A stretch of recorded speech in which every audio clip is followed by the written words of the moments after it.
What does it mean to cancel a policy? I began whispering during my lunch break at work after realizing my voice had been unintentionally loud during a phone call. I hadn't made any arrangements to cancel my insurance policy, so I was puzzled and frustrated. My mind went blank. The insurance company representative on the other end of the line, a calm woman, contrasted sharply with my distress. According to our records, we received a request for policy cancellation from your end, and the procedure has been completed, she said. I had been subscribed to a savings-oriented life insurance policy. My sister-in-law, Rachel, an insurance agent with demanding job quotas, had persuaded me to get an insurance policy that was more expensive than the market rate. I'm Stella, a 40-year-old office worker living in an apartment with my husband and daughter. Today has been tough from the start. My husband announced he was going on an overnight business trip as soon as he woke up and started packing his bags. Our daughter, Amy, began fussing over her missing math textbook. Amy is only in first grade, so her need for help is expected. But when my husband starts fussing about his missing travel bag and new socks, it can be quite a handful. I've been contemplating divorce for a while due to our rocky relationship over the past year, and this kind of thing just adds to the irritation. Why don't you both prepare the day before? I couldn't help but say out loud. Amy obediently apologized and promised to be more careful next time, to which I replied, "That's okay, honey. I should have helped you check it yesterday. I'm sorry." My husband, however, was different. Amy is still young. If you were taking care of everything, she wouldn't be in this mess. And if you had bought me new socks, I wouldn't be complaining like this. I was furious at his petty complaints. I had no idea about your business trip. There are freshly laundered socks in the drawer. Isn't that okay? I like to wear brand new socks when I'm on a business trip, he replied. What's with that weird fixation? I thought but kept my thoughts to myself. He goes on these overnight business trips maybe once every few months. His company must have scheduled it in advance, but he just didn't bother telling me. If he needed new socks, he could have bought them himself or at least told me ahead of time. Amy looked like she was about to cry and said, "Mom, Dad, stop arguing." So I turned to her and said, "I'm sorry, Amy. It's all right. Let's find your textbook together." My husband resumed his packing in silence, and I helped Amy with her backpack. I sneaked a glance at him and noticed he was packing more casual clothes instead of his usual business attire. Is he cheating again? Something felt off. He has cheated on me twice before. The first time was right before Amy was born. I thought about divorce then, but he begged and cried for forgiveness, even getting our in-laws involved. My mother-in-law pleaded with me to stay with her son, and my sister-in-law Rachel implored me not to abandon her brother, so I decided against the divorce. But then last year, he cheated on me again. It was the same as before, a girl he met on a dating app. My husband is the type to blurt out whatever comes to his mind, and his actions are quite transparent. He thinks he's keeping his actions secret. As far as I'm concerned, it's almost as if he wasn't even trying to hide anything. In an instant, he's busted, and there he is again, apologizing profusely while weeping, even though he usually struts around with such arrogance. Seeing him crying with his nose running is just pitiful. I swear if there's another issue, we're done. I declared to my husband, made him fill out the divorce papers, transferred all of our savings into my account, and though I forgave him, any love I had has completely vanished. My husband always puts himself first. I can't forgive him for not caring for our daughter Amy or spending time with her, but I plan to endure until Amy gets a bit older before getting a divorce. In the end, Amy's math textbook was easily found inside her backpack. Amy left for school full of joy, but I was completely drained from the morning ordeal. I didn't have time to prepare my packed lunch, so I went to a deli near my office during my lunch break. That's when a poster from an insurance company caught my eye, and I suddenly remembered that my policy was the kind where you receive a celebratory cashback after a certain period. I think it should be deposited any time now. I'm paying a hefty premium every month. After all, without such little joys, I wouldn't be able to continue. I wondered what I'd use the money for once it comes in. I could buy Amy some new fall clothes. I was starting to feel a little excited.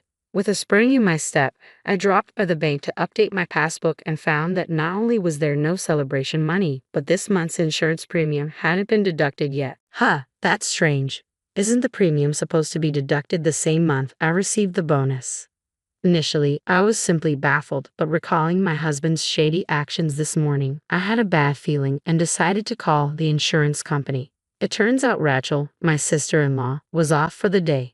Another woman picked up and filled me in, revealing the cancellation of my policy.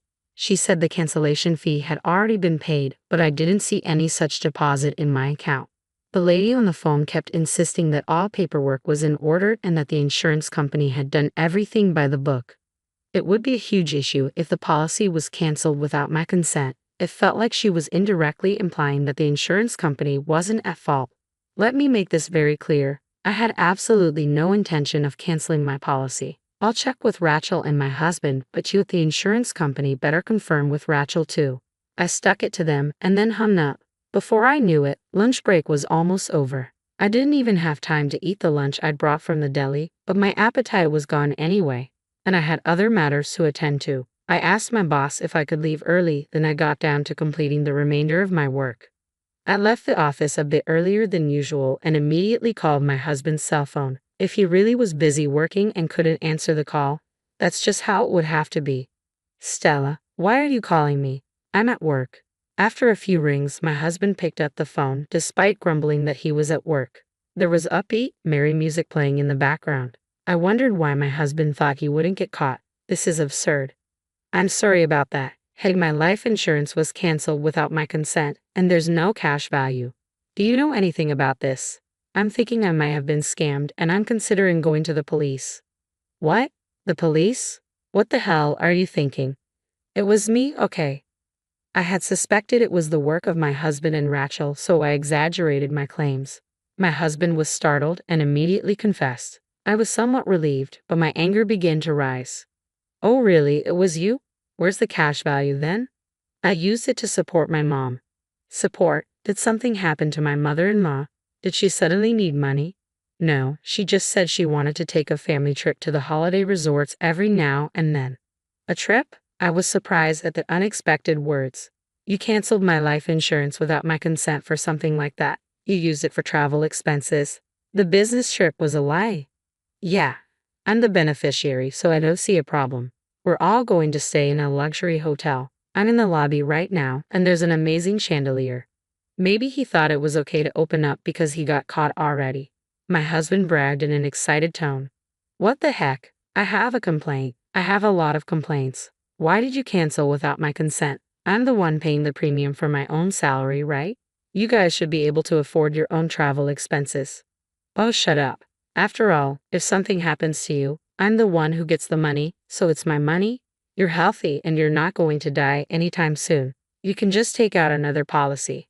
I can't understand my husband's arguments at all. The conditions change as you get older and the insurance premiums get higher. Do you really not understand that? Well, I'm not the one who's paying. I had a headache from my husband's irresponsible words. Do your parents and Rachel know that you canceled my life insurance without my consent? Didn't my father-in-law say anything? Ah, Rachel is obviously an accomplice. You and Rachel forged my handwriting and stamped it right.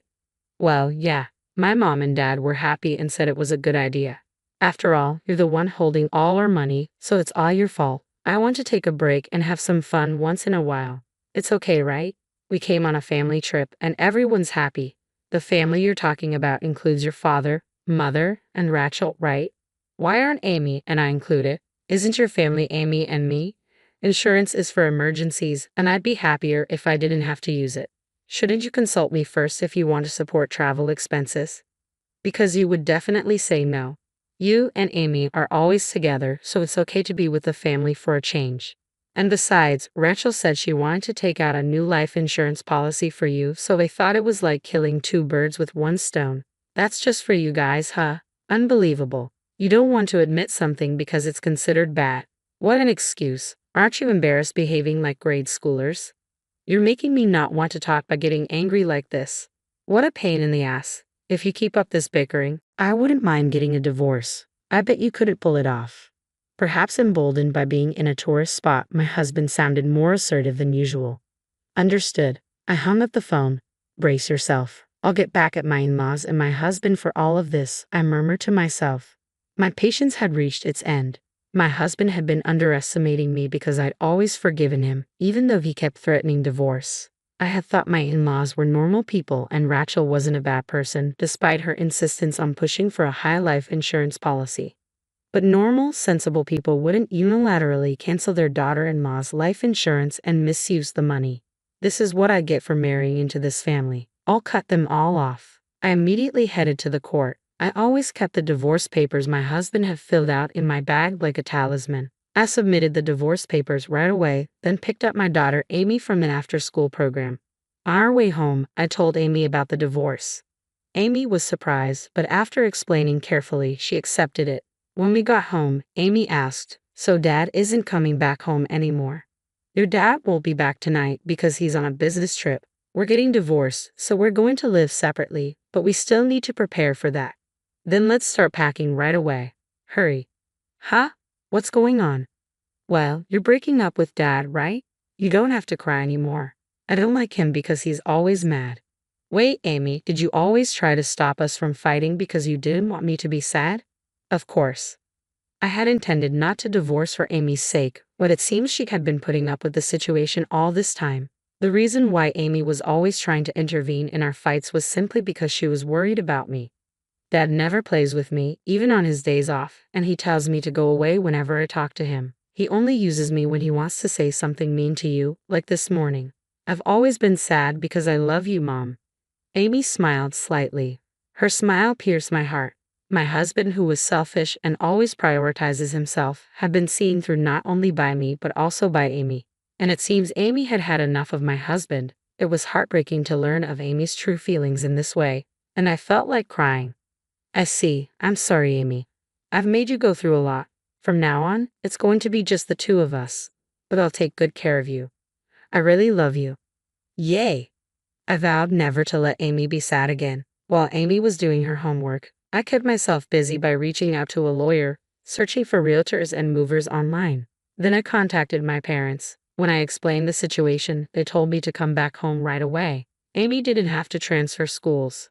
Moreover, if it was tomorrow morning, my father said he could borrow a truck from an acquaintance and help us move our things. I contacted the landlord and the elementary school, briefly explaining that we'd be commuting from my parents' home from now on. I decided to deal with the paperwork from the school gradually, and I called work to take a vacation day tomorrow.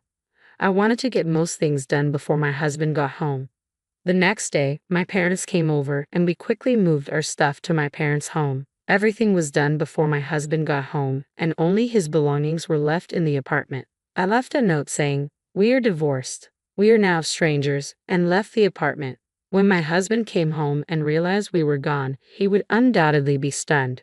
Serves him right. The thought of it made me feel triumphant. The reason I was able to prepare for the divorce so smoothly this time is that I had researched the necessary procedures and preparations when he cheated on me before. I had warned him then. Next time there will be no discussion. We will divorce. We had agreed that I would keep custody and all of our shared assets. In this way, my daughter and I started our new life at my parents' house. A few days later, I received a frantic call from my mother-in-law. My husband's phone was blocked, so I suppose she called me on his behalf. He is a weak man who cries easily despite his arrogance, so he might be crying pitifully. "What are you thinking? You're divorcing even though my son didn't cheat," she yelled so loudly it made my ears ring, and I instinctively moved my phone away from me.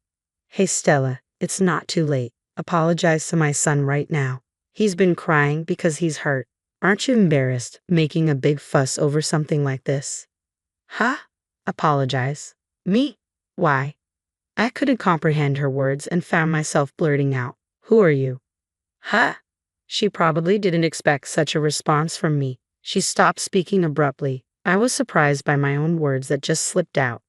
"Hey, it's me, your mother-in-law. Come on, Stella, what's gotten into you? You can't possibly be going senile. You're still young." "No, I only have one mother. If you don't identify yourself, could this be a scam call?" I decided to ride on my slip of the tongue. After all, we're strangers now that we're divorced, and there's no point in having a serious conversation with people who unilaterally cancel a life insurance policy. "Don't be ridiculous, Stella. If you're going to take that attitude, I have a few things to say too." As expected, my mother-in-law was furious, but I didn't care. "What are you talking about? Do you think you can do something?" I had an agreement with him that if there was any issue, we would divorce immediately. He told me on the phone that we were getting divorced. My words left her speechless. I took the opportunity to press on. If he wanted to go on a trip, he should have just talked to me about it. Why did he have to commit a crime? Is your whole family looking to end up in jail or something? I think canceling life insurance without consent qualifies as forgery. You know that could lead to imprisonment from 3 months to 5 years? So I'm ready to fight this thoroughly. I don't want to hear about how his family has no savings or they're poorer. My husband might have just done this nonchalantly, but that's precisely why I can't forgive him. What? Hold on a minute. We can't have criminals in this family. Hey, sorry, listen to me, please. Perhaps surprised by the mention of imprisonment, my mother-in-law, who had been on a roll just a moment ago, suddenly became submissive. But it was too late. I hung up and blocked all calls from my husband's family. After that, my husband was so shocked by the divorce that he voluntarily left his job and became a shut-in. As for the life insurance, we use the financial ADR system, which resolves insurance-related disputes outside of court and successfully settled. Rachel, my sister-in-law, was disciplined and fired from her insurance company. It even made minor headlines.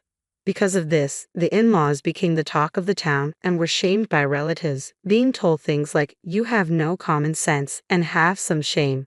It seems they were quite uncomfortable. Both my husband and Rachel have become unable to work and are in quite a financial crunch. I'm living freely with my daughter Amy back at my parents' house. I want to make up for the hardship I've put Amy through by showering her with plenty of love.